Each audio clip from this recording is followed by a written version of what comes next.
right, guys, welcome to another episode of Essie and Scrappy. And Lucas, there is like 10,000 things going on.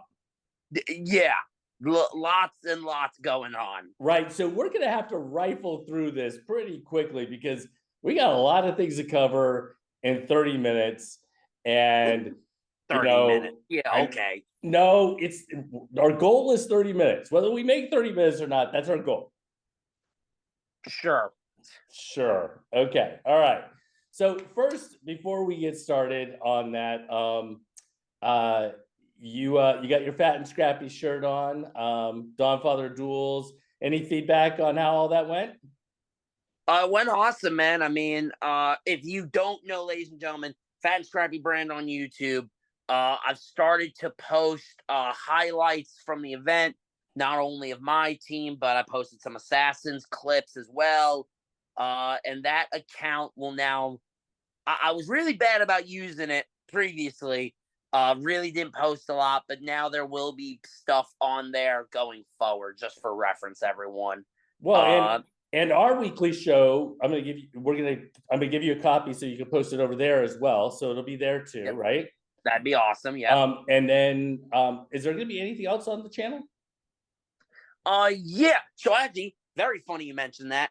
We'll talk a little bit more about this later down the line, or later in the episode. But Scrappy Championship Wrestling, two full matches from every show, plus highlights from every show, as well as some exclusive content for that will go up on Fat and Scrappy brand on YouTube. Okay. All right. Well, let's begin not in the Southeast. Let's jump out to probably the biggest conversation that's going on in the sport of wrestling at the moment, and that is David Taylor to Oklahoma State. Your thoughts? Coleman Scott is sick. He is sick and depressed right now, and he has every right to be. If I'm him, I go to Norman, Oklahoma tomorrow. Well, man, I'd be heated. He was building something at UNC. You bring him in with the theory being he's the heir apparent, and I know that the question is going to be, was that promised to him? I don't know, but man, I'd be heated right now. I'd be so mad. Well, and it's a possibility that, if Taylor doesn't take the job and Coleman Scott is the person, is he undermined in some way as a result of this whole circus? Yes, he absolutely is. So as well, I think Oklahoma, I don't want to say they didn't handle this the right way, but they didn't handle this the right way. Well, would you pass up David Taylor? Honestly. I don't think I'd pass him up, but I think that there's a better way to do it than kind of throwing a dig, whether backhanded or not. You're throwing a dig at one of your homegrown guys. He is a Oklahoma State Cowboy, and we see the responses of certain Oklahoma State Cowboys. Well, I'm going to show that, right? I'm going to put that up right now. Yeah. Christian Carroll, my coach, loyal and true, homegrown. Sure seems to me like he's saying what he thinks. Yeah, the thing that on whatever forum that is, Wrestle 87, I'm assuming that's going to be the next thing you show post. It is, yeah. Right. Why leave UNC for Oklahoma State? I would imagine that the belief was, and now we don't know this for sure, right? And I understand that. But man, it's auspicious at best that he leaves Oklahoma, that he leaves UNC, and that we really supposed to believe that there wasn't at the very least a handshake agreement of, hey, leave UNC where you've built something, where you've made something, leave there, come home, and we'll give you the nod after Coach Smith leaves. I'm willing to believe that that's what happened, but we don't know that for sure, obviously. Right. We don't know that, but again, I think the question you have to ask yourself is whether that was had or not had. The outside perspective is that kind of conversation was probably had. Whether it really was or wasn't, that's what all these message boards are talking about, what all these people are talking about, and everything else. So that's tough. If that's the optics, that's hard.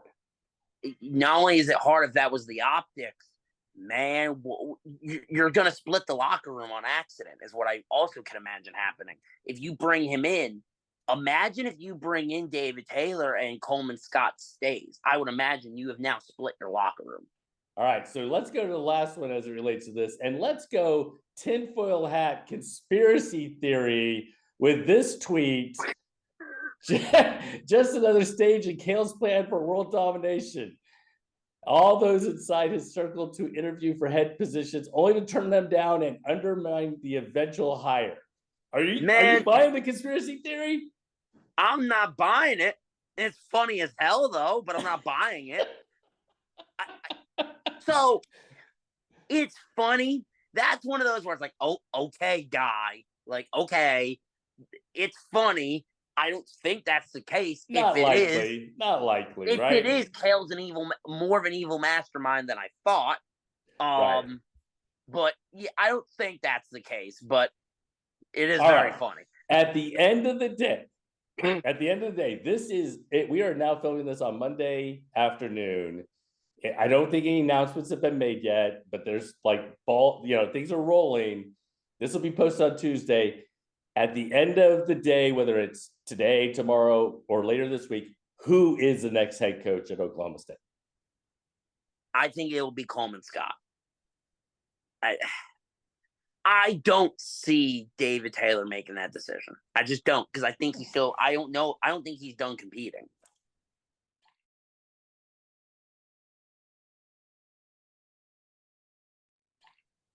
I really don't think he is. All right. So I could be wrong, but I'd be betting man. I have to put money on the line. I'm betting on Coleman Scott. All right. So you know what? This is look, we're in the Southeast, and I'm not an Oklahoma State fan. It doesn't really matter to me. It's just fun to talk about, and I'm sure that there's a lot of people out there who are really interested in. They've got all their theories about what's going to happen. I'm good. Yep. All right.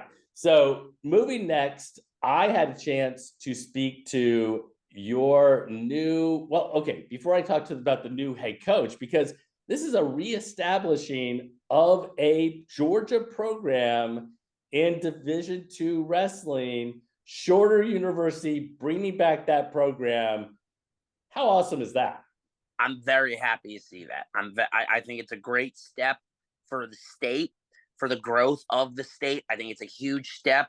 Shorter was a really solid program for a while, and it obviously went away. So now that I'm very happy to see it back. Well, and that is what Coach Colborn, the new head coach at Shorter, talked about. Realizing what was done here in the past, and they've had quite a bit of success with multiple Americans, and realizing that, and honestly, in a sense, honoring that, and then understanding that, that's part of our history now. We're reestablishing this program and becoming a new program, if you will, but understanding that we have history here, and yes, we have that history, but we also want to create our own history. So they brought back a program that had that history. That's pretty cool. Yeah. And I think it's a great step for Georgia as a whole. I think it could really help get the ball rolling. So if you're interested in my full interview with Coach Colborn, and you're interested in maybe Shorter University or whatever, you can go to YouTube, check it out, and all that jazz. I'm super excited that now Conference Carolinas adds another team. It was already a good D2 conference to begin with. It just got better. Yes. All right. Moving on, Dave Schultz and Tricia Saunders, award winners for the Southeast. Congratulations to Sawyer Bartelt of South Dade, Genevieve of Kennesaw Mountain out of Georgia.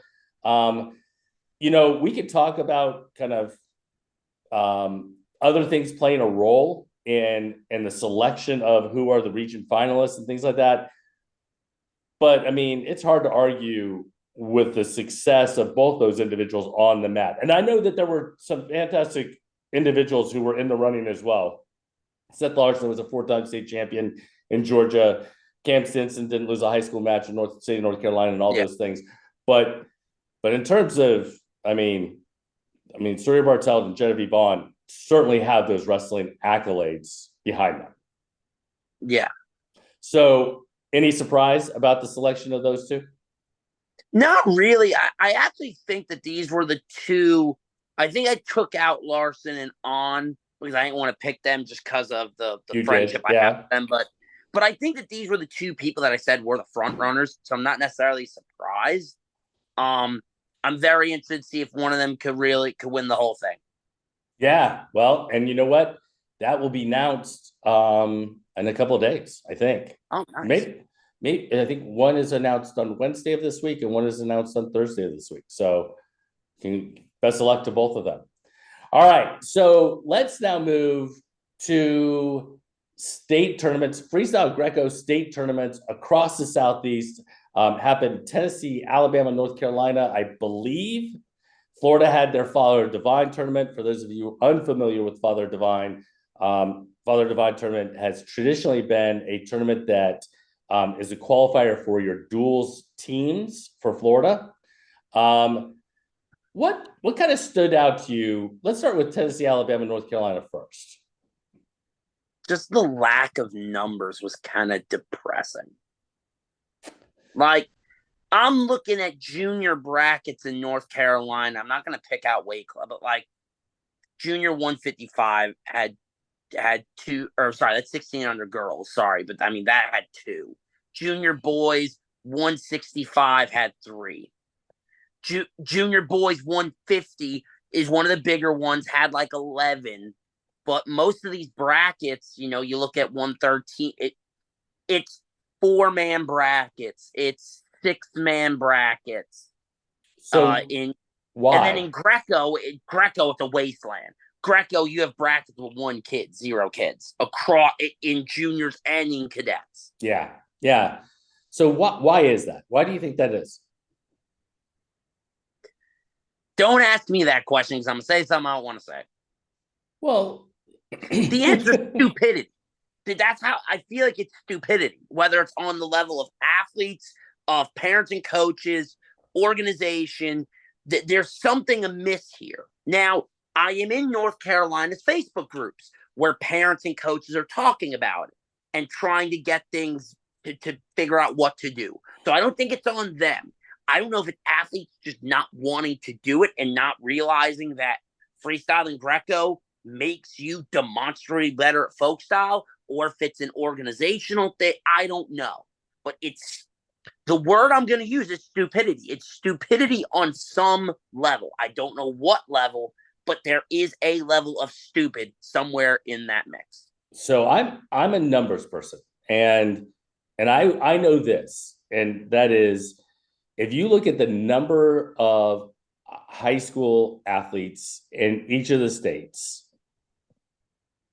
okay, that wrestle folk style in the high school season, you can assume about 8% or 10% of that number will end up wrestling in freestyle or in freestyle. I'm not even going to touch Greco, right? Not even going to touch Greco. So we'll wrestle in freestyle. So that is a huge drop in the number of individuals that are competing. And this isn't a new phenomenon. This is a phenomenon. This has been going around, or this is a thing. This has been around for quite a while.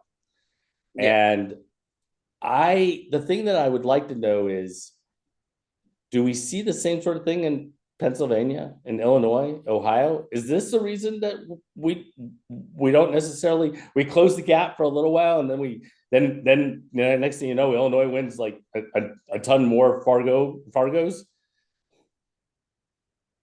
I don't know. It's somewhat depressing to see, though. I'll admit that. I'm not happy seeing it.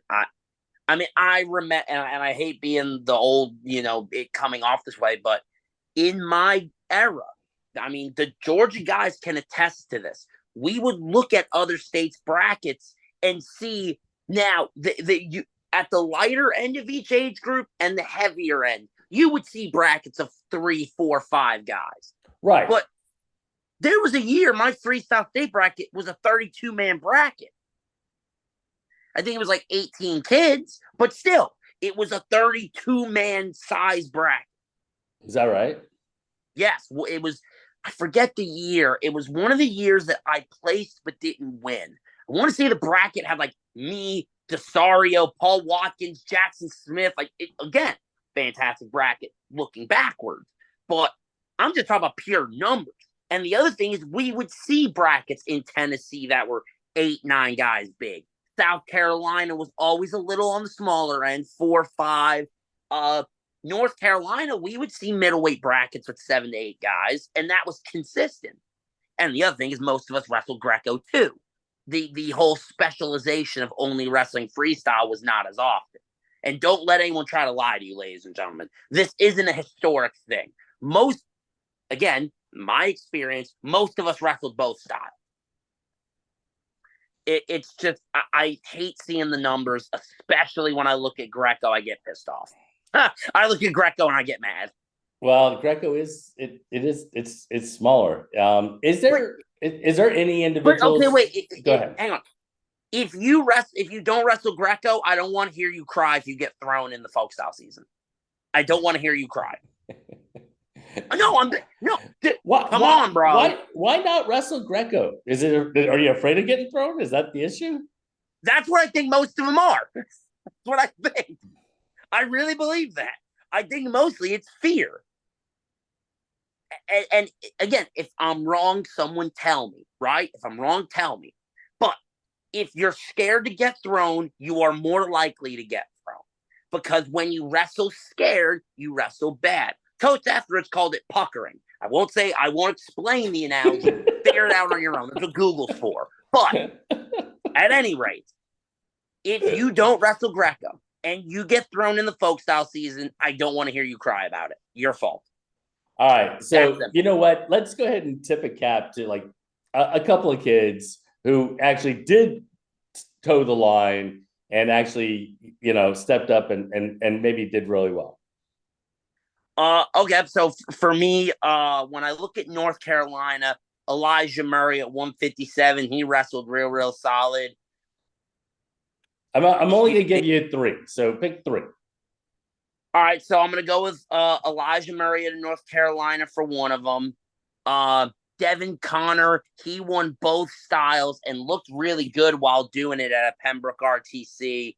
And then I'm going to go to the girls for my last one. The bracket on the girls' side that Cooper Foster, that's right, that's junior 126. Cooper Foster also wrestled really well. Cooper Foster did wrestle well. He wrestled real solid. I was looking at the girls' brackets for North Carolina. Not to say they were weak by any means, but just seemed to be that some of the girls that we would like to have seen match up just didn't match up for whatever reason, whether it was strategic or not. But Lillian Blair, I ended it by saying that Lillian Blair is going to be my third out of the state of North Carolina. That's all. Okay. All right. Do you have any from Tennessee? Or do you want me to? Didn't look as hard at Tennessee, but I did want to mention Jose Cordero, as per usual, wrestled out of his ears. But if you have from Tennessee, please. Actually, I don't from Tennessee, but I was going to go to the state of Alabama and talk a little bit about, let's see, I ran across, what was some of the weights? Junior 138, DeMarcus Poe beat Cameron Stifler. Will Anderson beat Bradley Williams at 144. Deshaun Poe beat Greer Hunt at 150. So there was some good matchups in Alabama. The brackets just weren't huge. They just weren't very deep. But otherwise, the number were the kids who competed are the kids that you will see compete lots of different places against everybody. Yeah. So we'll say one about Tennessee. I forgot to mention junior 150. Chase Hart matched up with Gabriel Larkin, and it was 14-9 Larkin in the final. And from what I heard, because I asked around, that match was really, really good to watch, as you'd probably expect out of those two. I don't think they met up in Greco. I don't know if Hart does Greco. No, Bridgman won Greco. Kaylin Bridgman, sorry. Okay, very cool. And then the last one I want to talk about is Father Devine down in Florida, because it is a qualifier. And I don't know in other states whether the state tournament is a qualifier for duels or national teams or whatever. But Florida, they weren't huge brackets, but they were much larger brackets. And I'll tell you what, one of the things that I saw that stood out to me in the state of Florida were the number of kids, both in 16U and juniors, who won both styles. They won Greco and they won freestyle. And just an example, right? Zachary Lato, RJ Phelan, Lazaro Soto, Giovanni Tovar, Yuquan Wimberly. We're talking 1, 2, 3, 4, 5, 6, 7, 8, 9, 10, 11, 12, 13, 14 kids who won in freestyle, also won it in Greco in 16U only. Okay, same thing happened in juniors, where I think Anderson Heap beat, who did he beat in the finals? Hang on, give me 2 seconds. Yeah, I mean, he beat Jack Desena 2-1. So that's how it should be. I like that when you get kids that are wrestling both and winning both at that.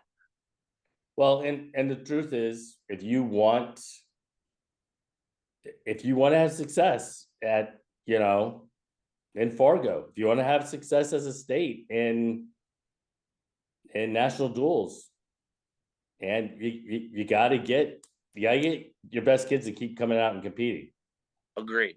So, all right. So that's kind of what happened across the landscape in terms of the weekend. Lots of awards were given this week, and one set of awards was the National Coaches Wrestling Association Awards for coaches, head coach awards and staff awards, both the boys and the girls. I'm gonna throw up a graphic here to show you. Here are the head coach of the year in the state, or in all of the states in the Southeast. In Alabama, Justin Ransom of Mountain Brook, Joe Blasucci of Somerset, Joey DeNino, Ola, David Sutherland, Van Cleve, Brandon Coggins of Trinity in North Carolina, Jack Kosmicki of Eastside in South Carolina, and Ulrich Weinsberg of Saudi Daisy in the state of Tennessee. Not really a surprise to see any of those names on that list.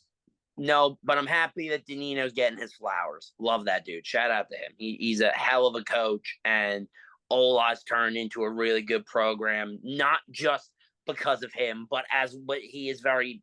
It's good when you have a guy like Joey DeNino to head the program. So I'm very happy that they got that one. Very happy for him.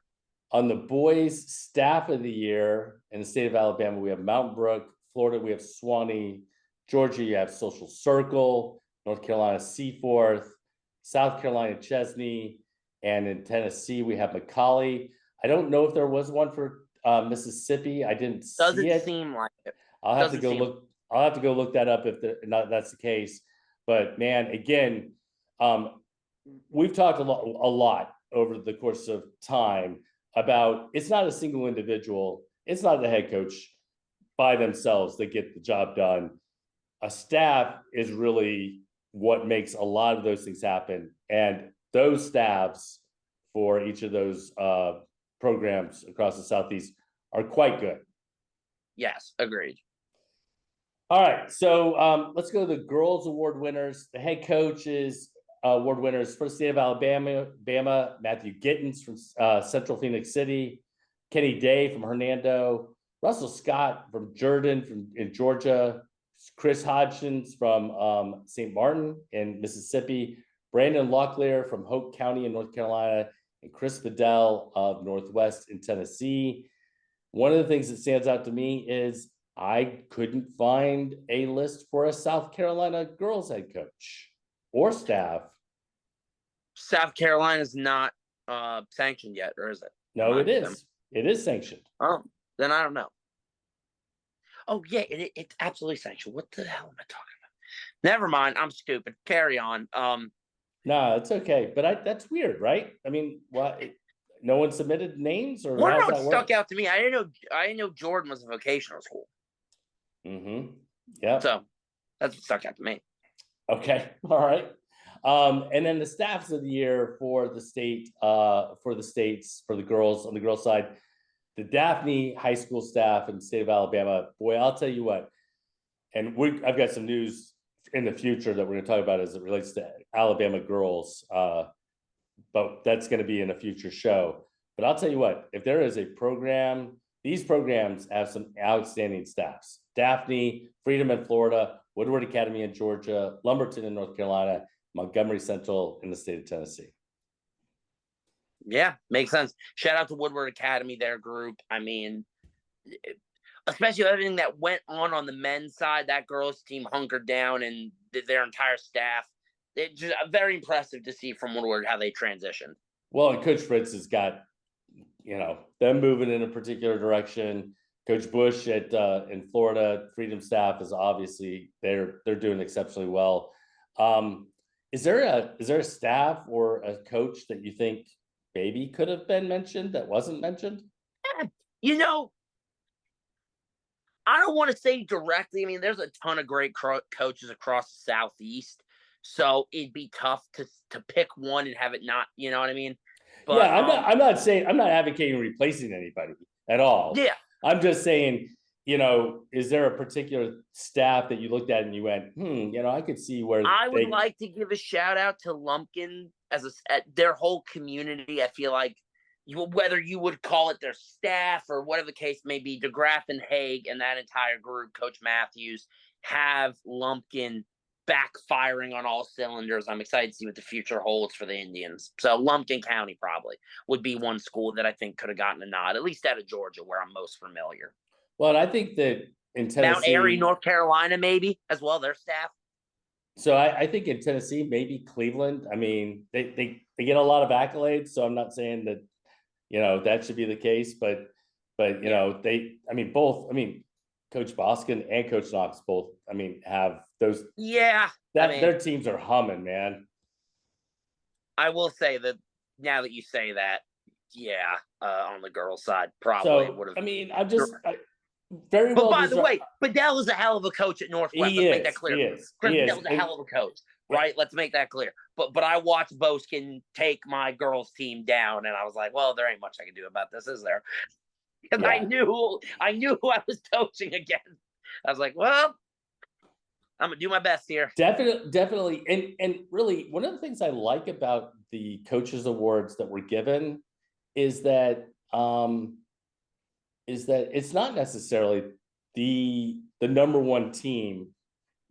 And the other thing I also like is that there were a few exceptions to this, but not a ton. Like, so Daphne girls staff got recognized, but the head coach of the year was from another school. And I like the fact that we kind of give it to, we kind of spread it around. No, I completely agree. I think that's not to say the way it should be done, but I do like that in this setting when it made sense, they let that be the way it went. All right. So I was in Florida this past weekend, for the Florida Wrestling Hall of Fame. I got to see Coach Pritz, Brett Gustafson, Josh Lambrick, PJ Cobbert. I coached against both Cobbert and Lambrick when I was a coach in Florida. You had so many different individuals, but probably, and I, just so everybody knows, I'm going to post all the interviews and all of the speeches here in the next coming days, but probably one comment caught the most attention, and that came from Wisconsin head coach Chris Bone. We're trying to get this thing done. We're probably letting the cat out of the bag a little too soon, but we're going to be down here in Orlando with 4 Division I teams in December at the knockout tournament. All college coaches that have ties to Florida. So I'll let you guys figure that out. I don't want to give you the 4 teams, but all these coaches will be down here December 21st at the knockout tournament, so we can promote this Division I wrestling and try to get some Division I wrestling back in the state. And what do you think about 4 D1 programs dueling one another at the knockout? I've been wanting something like this to happen. I've been looking for someone to do it, and I don't know if there is a better place for it to happen than the knockout SummerSlam. Not SummerSlam, Raider. Or Christmas Classic. Why did I say SummerSlam? I'm thinking about the duel. You're thinking ahead. Are you taking kids to the SummerSlam? I might be. Okay. I'm considering it. Right. That's one of the ones on my calendar as a maybe. But yes, the Knockout Christmas Classic, the best tournament in the Southeast every year, only got bigger and only got even greater experience for a high school kid to be able to go to. So Coach Bono talked about the programs having ties to Florida, but he didn't name names. I would assume that because he's talking about it and making the announcement. It has to be Wisconsin, right? It has to be Wisconsin, right? So now the other question is, could we see a Missouri with Brian Smith? Could we see a Campbell with Coach Senes? Who are we seeing? I would bet money Blanc and NDSU will be there. The problem is I don't know everyone's background as much. But speaking to Blanc with you when we were up at Fargo and how prideful he was to be from Florida makes me believe that the Bison will be in attendance. That would be pretty cool. Maybe Campbell. I don't know. Little Rock, maybe. Who knows? Yeah, I can see Maldonado, Coach Maldonado. There's a lot of programs out there who have connections to and then I wouldn't Florida. be surprised if there was just some school from the Southeast. Like, isn't next year Tarleton's first year? Are they open? I don't know. They might be 1 year away. Okay. If they were a thing, I wouldn't be surprised to see a school like them or a Chattanooga, just a school in the South, be involved. But yeah, I feel like there's a lot of possibilities. But I think as a whole, the event just got even greater of an experience for a high school athlete. And I'm going to finish the conversation as it relates to the knockout by announcing that I have a pretty solid list of who are the teams coming. And the first team that I'm going to share with everyone is Tuttle, Oklahoma. They're coming back. Okay. You didn't know that. I didn't share that with Lucas before we started this. So no, that's awesome. No, that's awesome to see them coming back to the knockout. That makes me now. I'm a thinking man, right? Well, not a whole lot of people would say that, but I'm with you. You better watch yourself, T-Rex arms. What I do think, I don't think they'll be the only team outside of the Southeast, because I remember speaking to Price and them, and they were saying that they had some tricks up their sleeve for this upcoming season. So I am very curious to see that full list eventually. So I will give you a glimpse that I think that there are 12 states represented. Oh. So keep that in mind. Okay. Now you have me hooked. So our first one to announce, and you know what, we're going to talk about some of the Florida teams and some of the Georgia teams and those sorts of things, and we see a lot of them come back and everything else.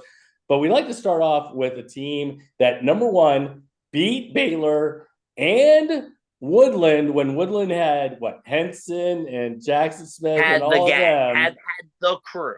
Right? The Tuttle crew beat Baylor, Woodland, and them when they came the time before. Yes. All right. Final parting shots. Well, it's May 6th. Jason, you and I, We've been talking about Scrappy Championship Wrestling. And now the paperwork is all filed, as you know. You finished up your end of it. I feel like it's now finally time to make an announcement about that, because I've had some people ask me this. Lucas, you're competing in this promotion, but you're running this promotion. Not necessarily, ladies and gentlemen.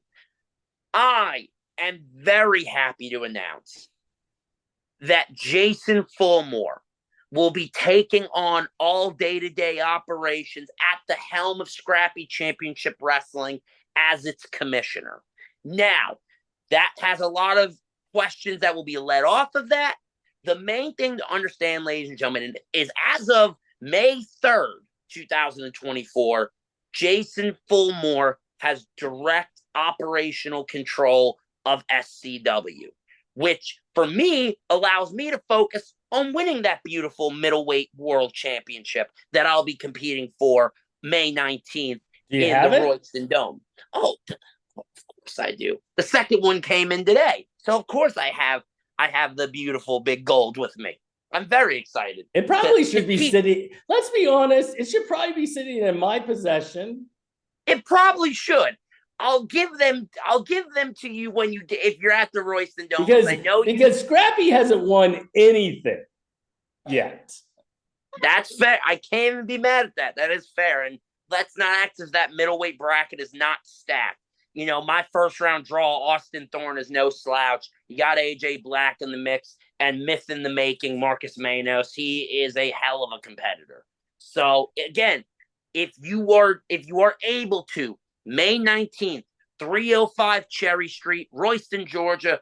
Doors open at 2 p.m. First bell at 3 p.m. I know it's Southeastern Regionals that day, so for some of my amateur people, I know there will be some that just can't make it. But I also know, if I'm assuming that they're doing this the way that they've always done it, one of the divisions will be on Sunday, two of them on Saturday. At least that's how I remember it being. So it might be a shorter day. If you're in the area, drop on by. There will be Fat and Scrappy gear on sale on site, as well as some Scrappy Championship Wrestling gear, as well as some other stuff on sale. 9 really, really good matches on the card.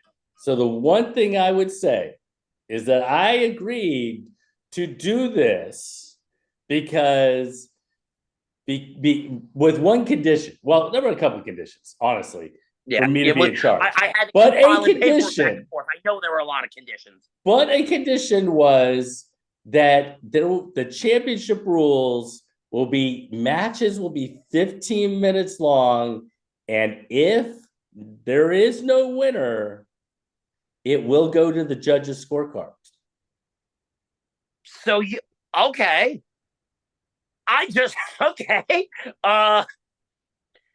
Didn't know that. It was in the paperwork.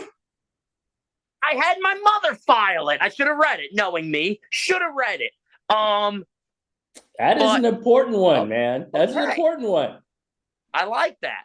All right. I like that a lot. All right. So May 19th. May 19th. You know what? We're going to do some things a little bit differently than other organizations do them. And that is going to be one of the things. And you'll see it all May 19th, heard around the world. I love it. Okay. I love it, brother. All right, man. And you know what? You can send the belts to me. I'll just go ahead and take care of them, for you. Don't worry. Will do.